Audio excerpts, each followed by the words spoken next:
comenzar con la posición de doña Elvira Rodríguez y la de don Juan Iranzo. La notoriedad de los personajes releva de una explicación detallada de su currículum. Elvira Rodríguez, como sabéis, ha sido prácticamente todo en el mundo de la Hacienda Pública Española, directora general de Presupuestos, secretario de Estado de Presupuestos, ha estado en el Tribunal de Cuentas, ministra del Gobierno, y tiene una experiencia de primera mano de la Hacienda Pública, no libresca, ni siquiera informativa, sino de haberlo tenido a su cargo durante los ministerios de Rodrigo Rato y también de Cristóbal Montoro en la anterior legislatura. Juan Iranzo, además de ser profesor universitario, catedrático, en la actualidad también es decano del Colegio de Economistas de España, y le conocéis todos porque, junto a la formación académica, tiene una especial facilidad para la claridad, que dicen que es la sencillez del filósofo, para poder exponer en términos divulgativos cuestiones que tienen un cierto grado de complejidad. No quiero extenderme más, os agradezco a todos la participación en esta reunión, espero que sea de provecho y, sin más, tiene la palabra Elvira Rodríguez y posteriormente a Juan Iranzo, a quienes agradezco muy especialmente, así como a todos ustedes, la presencia en el Colegio de Registradores. Muchas gracias.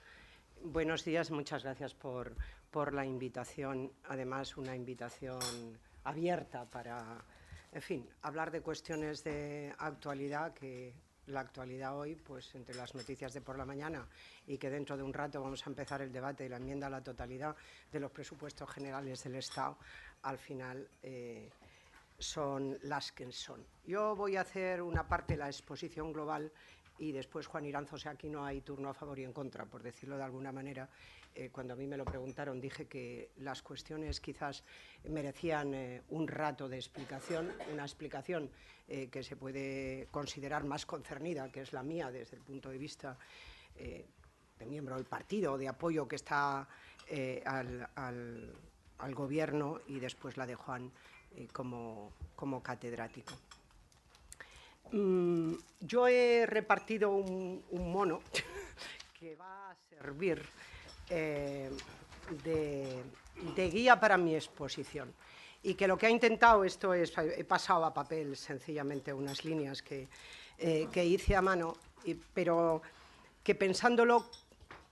lo hice después de escribir el texto que tenía, reflejaba muy bien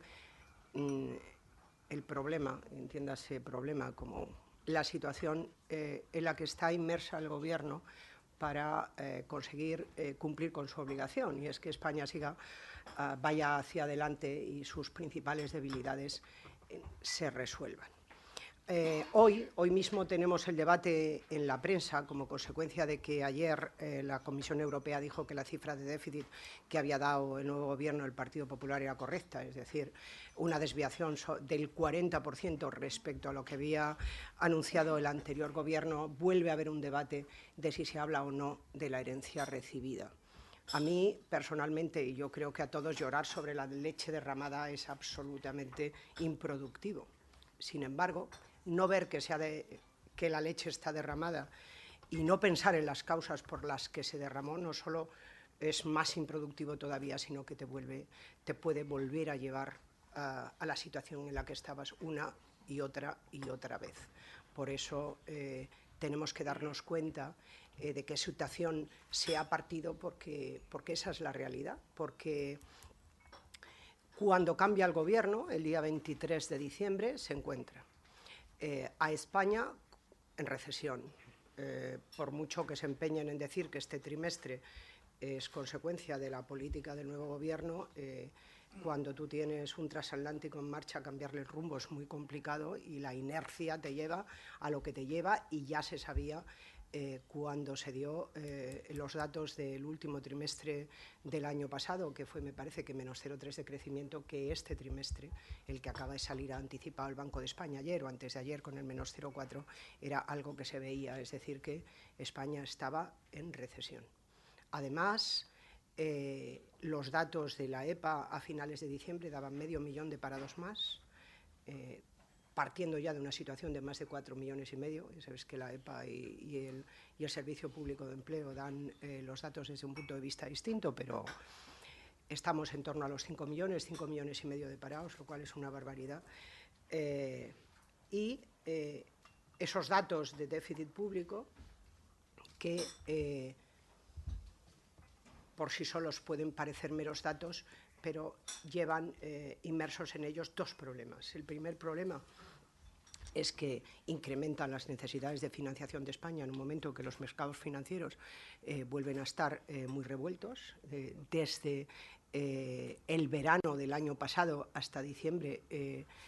volvió a plantearse una crisis de deuda soberana en Europa, es decir, que volvieron a subir las primas de riesgo de algunos países, especialmente de España y de Italia.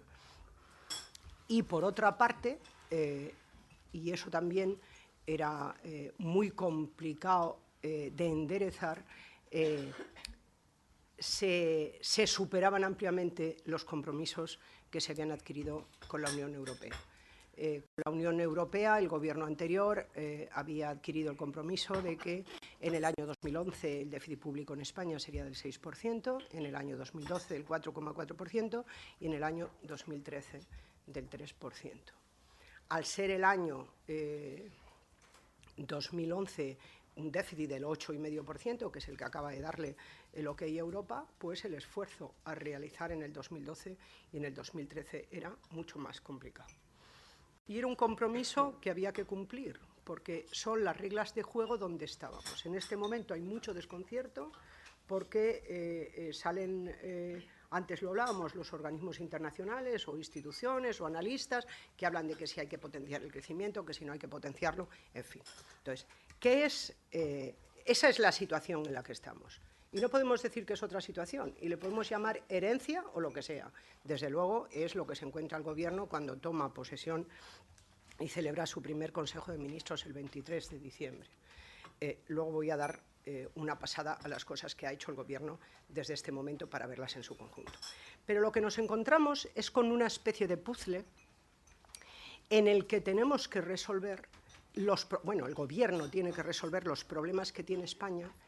y es un puzzle o un bosque que tiene sentido si se ve en su conjunto. El problema es que está intercomunicado. Nosotros tenemos que lanzar mensajes, España, al mercado exterior que restablezcan la confianza en nosotros. Yo he puesto la confianza ahí arriba. Hay que cumplir los compromisos europeos, que es la consolidación fiscal, que está aquí abajo, y consolidar nuestras cuentas, ¿no? Y hay que procurar incrementar nuestro potencial de crecimiento, que está a mano derecha, que será lo que garantice incrementos de recaudación y, a su vez, incremente el empleo. Si nosotros restablecemos confianza, la financiación será más barata. Como consecuencia de que la financiación sea más barata, nos ayudará a la consolidación fiscal nos ayudará al crecimiento y a la creación de empleo. Y por encima de todo está eso que llaman potenciar el crecimiento, que son las reformas estructurales que forman parte de este conjunto. Si se hacen reformas estructurales adecuadas, se conseguirá más crecimiento y creación de empleo, a partir de ahí se conseguirá más recaudación. Eso llevará a que sea más fácil la consolidación fiscal y empezamos otra vez con este círculo que he pintado yo aquí. El único problema que tiene esto es que no tiene los mismos tiempos las distintas medidas que se tienen que tomar, y al no tener los mismos tiempos, lo que se produce es que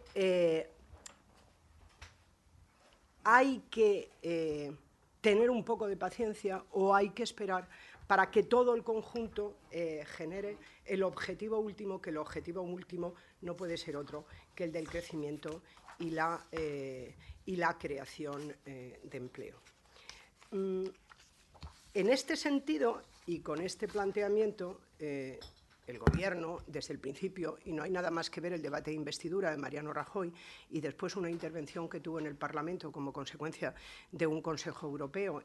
que fue la primera, como aproximadamente al mes de haber tomado posesión, en donde explicó cuál era de verdad la situación económica en la que estamos, en donde se hizo el listado de las reformas estructurales y de los pasos que tenía que ir dando el Gobierno, bueno, pues para conseguir sacar esto adelante. Ahí se anunció, aunque ya estaba en el programa, pero ahí se anunció como compromiso de presidente que había que hacer una reforma del sistema financiero, que tenía problemas de solvencia no aflorados derivados del mercado inmobiliario, que había que hacer una reforma del mercado laboral, porque mientras todos los países de Europa habían estado en crisis y habían tenido algunos problemas ligeros de pérdida de empleo, en España el desempleo nuestro se había puesto por las nubes, que había que organizar nuestro sector público, que teníamos que hacer una nueva regulación presupuestaria, que había que prestar los servicios en términos sostenibles, que había que hacer una reforma del mercado energético y todo ello, como decía, para crecer y crear empleo, y al mismo tiempo eso llevaría a la necesaria consolidación de nuestras cuentas públicas. El Gobierno, como decía, se encuentra con un déficit del 8,5% cuando toma posesión, y lo primero que se plantea, por las fechas en las que se celebraron las elecciones y las que el Gobierno pudo tomar posesión de acuerdo con la normativa vigente, pues unas elecciones el 20 de noviembre te llevan a que el Gobierno nuevo tome posesión. Bueno, en este caso fue antes de Nochebuena, pero te da entre Nochebuena y Nochevieja. Eso no tendría mayores problemas si eso no fuera el mes de diciembre y a 31 de diciembre hubiera que cumplir unos compromisos determinados. Y si esos compromisos no se plasmaran en un presupuesto, que de acuerdo con la normativa constitucional se prorrogaba, es decir, que el nuevo Gobierno no entraba en el vacío, pero una prórroga de un presupuesto, aun teóricamente que cumpliera un objetivo del 6%, no servía para un ejercicio en el que se tenía que llegar al 4,4%. Es decir, que había que hacer a priori y deprisa y corriendo, y de cara a nuestros compromisos exteriores y a esto de la confianza que teníamos aquí, porque el Gobierno acaba de llegar, un ajuste al presupuesto prorrogado que fuera, como se hizo, en torno a 1,6 puntos de PIB, en torno a 17.000 millones de euros. Ese Real Decreto Ley es el último del año 2011, se aprueba en el Consejo de Ministros del día 30 de diciembre, el 23 de diciembre es el primer Consejo de Ministros, el 22 juran su cargo los ministros, el 21 el presidente del Gobierno, y incluye, como decía, un esfuerzo presupuestario de 18.000 millones de PIB. En ese esfuerzo presupuestario o ajuste del presupuesto prorrogado se toman medidas por el lado de los ingresos y por el lado de los gastos. Se es consciente, y volvemos otra vez a las medidas, que hay gastos en el presupuesto público, hay gastos de dos tipos. Gastos que pueden hacer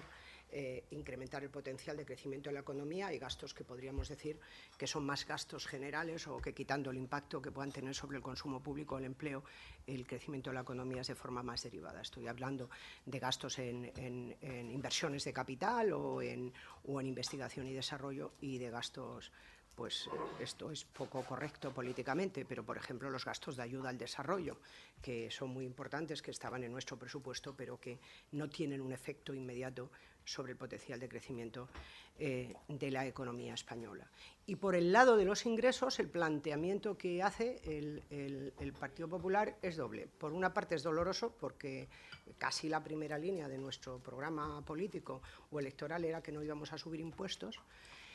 pero se necesita la recaudación y se intenta subir el impuesto que se entiende menos daño puede hacer sobre nuestro potencial de crecimiento. Si tiene algún perfil, y lo hemos visto en lo que ha dicho el Banco de España ayer, la evolución de nuestra economía es que tenemos el consumo derrumbado. Y al estar el consumo derrumbado, si se sube el IVA, perjudicaría todavía más al consumo, es decir, al resultado de nuestra economía, al crecimiento de nuestra economía, al incrementarse pues eso, el coste de cada cosa, por una parte, y por la otra ya se tenían los resultados que se habían obtenido con la subida de IVA que había hecho el Gobierno anterior a mediados de mayo. Y ya se sabía, bueno, cuando tengamos las noticias de este trimestre veremos el IVA creciendo en negativo, vamos, decreciendo la recaudación. Es decir, que no se estaba muy seguro de que eso diera la recaudación necesaria. Además, se pensaba que iba a ser perjudicial para la economía. Se toma una decisión recaudatoria, porque ¿para qué vamos aquí a andar con otras historias? Se necesita ajustar el presupuesto en 1,6 puntos de PIB y es cuando se sube el IRPF en los dos tramos, en el general y en el de rentas de capital, y se sube el IBI, en los dos casos de forma temporal, por 2 años, y el IBI en las viviendas que sean el 50% por el valor catastral, el 50% y hacia arriba en los ayuntamientos. Y desde ese Real Decreto Ley de 30 de diciembre, casi todos los viernes, alguien decía el otro día que esto era como una ducha escocesa, pues puede ser, casi todos los viernes el Gobierno ha ido tomando esas decisiones que necesitaba. ¿Para qué? Pues para ir tomando las medidas de las reformas estructurales que fueran eliminando las distorsiones de nuestra economía, aquellos obstáculos que hacían que ésta no pudiera crecer. En el entendimiento que las reformas estructurales se pueden hacer, y ahora vamos a hablar un pelín de ellas, pero que sus efectos en buena medida se van a notar a medio plazo, porque estas medidas no tienen efecto inmediato, no pueden tenerlo porque tú estás cambiando las condiciones. Así, la primera fue la reforma del sector financiero, encaminada a incrementar la solvencia de nuestras instituciones, depurando sus balances con el verdadero valor de los activos inmobiliarios, que es el problema que tiene nuestro sector financiero, que fue un problema que no se acometió cuando se debía de haber acometido, es decir, cuando estaban saneando sus instituciones financieras todos los países europeos. Se decidió que no se hacía y ahora es como se ha hecho. Una reforma del mercado laboral es la siguiente para dotarle de mayor flexibilidad y capacidad de adaptación a las circunstancias económicas de cada momento, con mucho debate. Ahora tendremos otra huelga el día 29 a la que se le han añadido el resto de las cuestiones, con mucho debate, pero lo que pretende es conseguir cambiar esos condicionantes que no tienen otros países de nuestro entorno europeo para que no se destruya tanto empleo cuando hay un vaivén económico. Aquí el problema es que el ajuste se ha hecho desapareciendo empresas y cuando una empresa desaparece no vuelve a abrirse y hace mucho más daño en el desempleo y en el propio tejido productivo. La aprobación de la Ley de Estabilidad y Sostenibilidad Presupuestaria. En el año 2011, en el envite de verano, al Gobierno Europa le da a elegir, vamos a decirlo así, entre que haga una reforma laboral seria e incluya en nuestra Constitución el principio de estabilidad presupuestaria, y el Gobierno que se cargó una ley que hicimos nosotros, vamos, la hice yo cuando era secretaria de Estado, para que la Ley de Estabilidad la guachinó entera, pues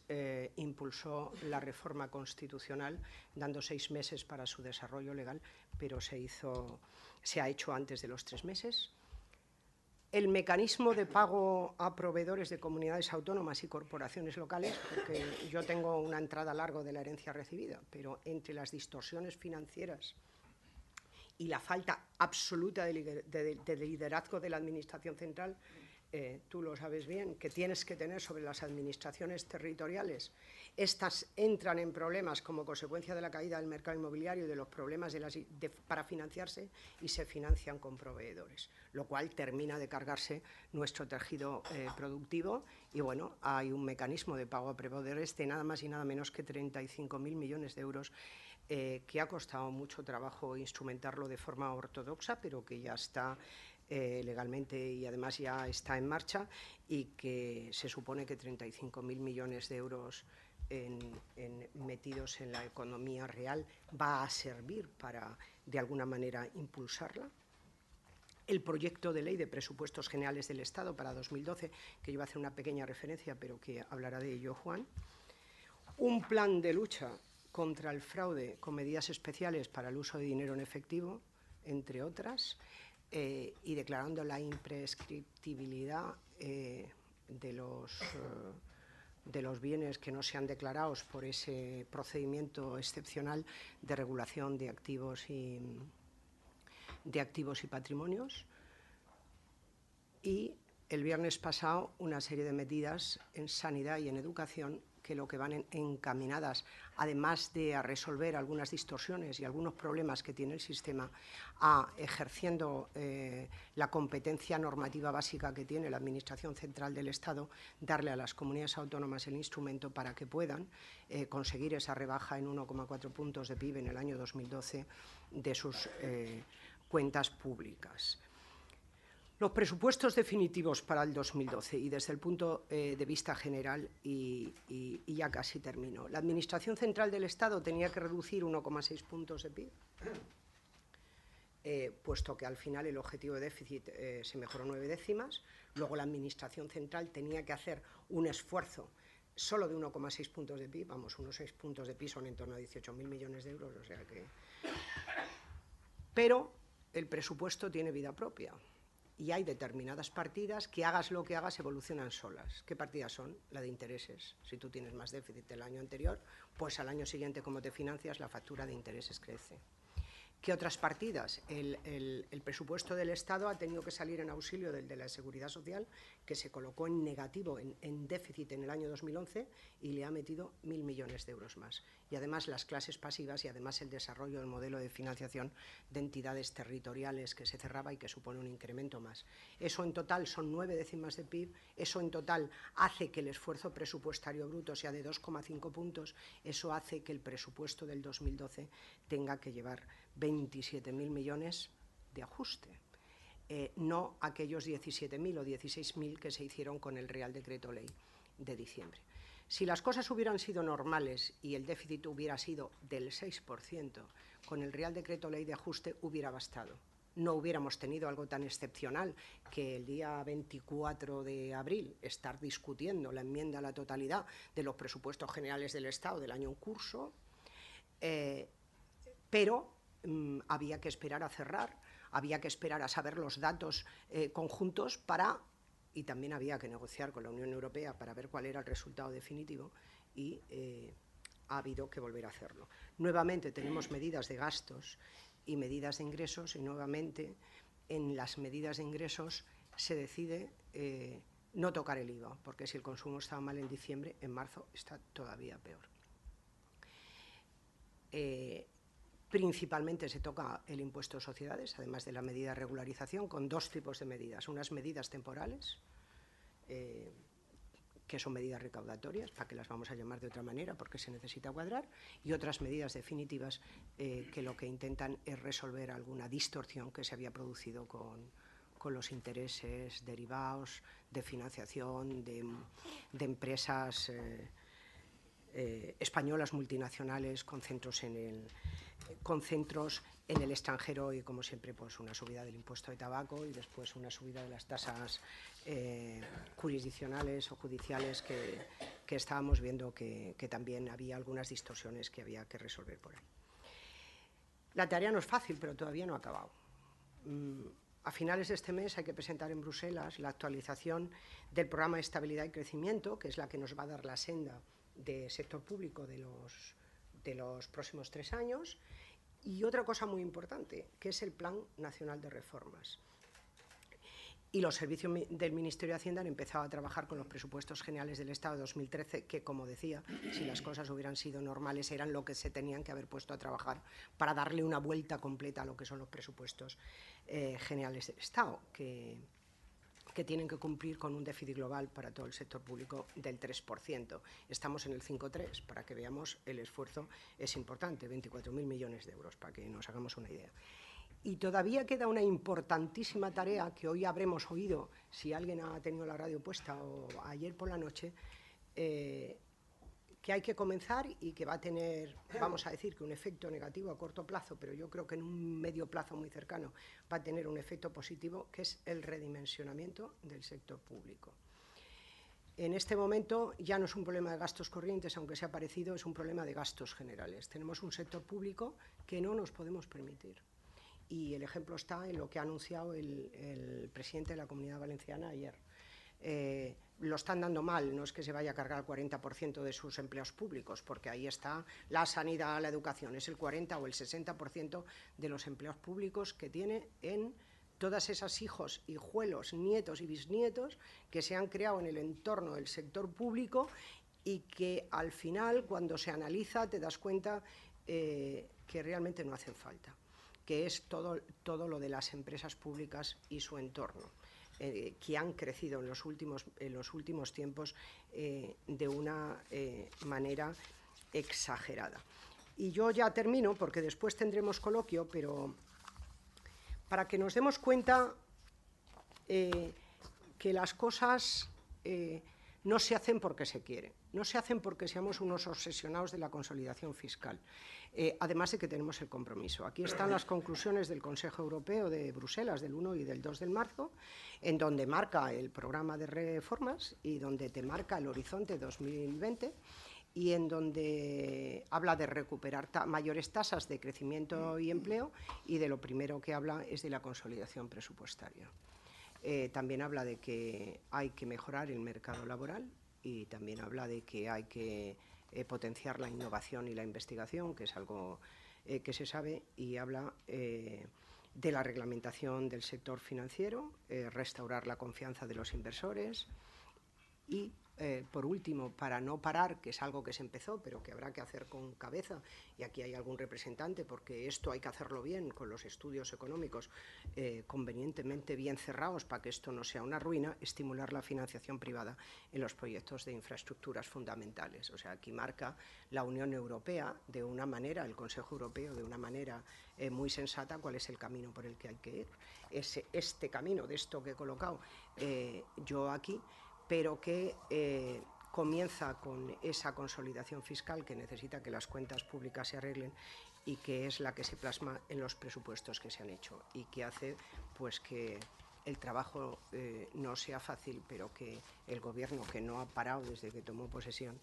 pues sea lo que se está trayendo entre sus manos. Y que, como decía al principio, es muy importante darnos cuenta del bosque, porque siempre puede haber algún árbol que no nos guste, o que tenga una rama de más, o que una medida concreta. Siempre, en todas las cosas que se han ido haciendo, habrá algo que pueda ser mejorable. Pero lo que hay que ver es todo el conjunto, que era algo que se necesitaba,